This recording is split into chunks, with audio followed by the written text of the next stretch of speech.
ভিতরে আল্লাহর মহান একজন ব্যক্তি আমি দিল থেকে খুঁজতেছি ধরে আমার বলতে মা গো মা আমি তোমার কাছেই জানবার চাই মহান ব্যক্তির নাম কি তারে তুমি খোঁজো তার নাম আমি জানবার চাই আল্লাহর বান্দা বলে বাবা আমি এমন একটা ব্যক্তি খুঁজতেছি এটা হলো আল্লাহ তাআলা মহান ব্যক্তি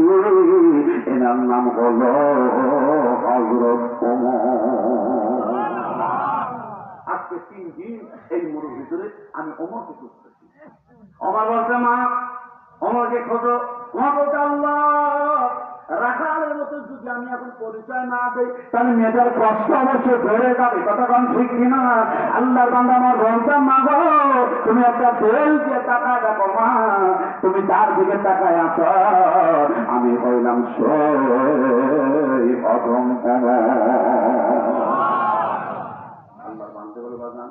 আপনি আমাদের যখন মা কা ডাকতেন তাহলে আপনি আমার বাবা আমি আপনার মেয়ে মেয়ের সাথে বাবা রহস্য করতে পারে না ওমর বলতে মারে আমি রহস্য করতেছি না মা অবশ্যই আমি রাষ্ট্রপতি ওমর আল্লাহর বান্দা বাবা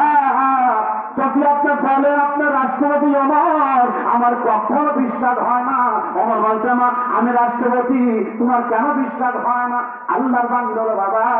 আপনি যদি রাষ্ট্রপতি হবে তাহলে আপনার দুর্বয়ত তালিকে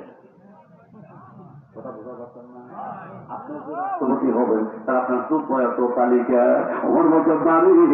কিয়ামতের ময়দান যখন শুরু হবে আল্লাহ ক্ষমতা দেখবে না আল্লাহ পোশাক দেখবে না আল্লাহ জামা কাপড় দেখবে না আমার আল্লাহ সেদিন দেখবে মুসলমানদের তাকওয়া ও মা চালু হলে কি হবে ও আল্লাহর কসম দিয়ে বলি আমি অবশ্যই রাষ্ট্রপতি কোরআনের গোলাম আমি রাষ্ট্রপতি আমার মা তুমি ভুল বলেছ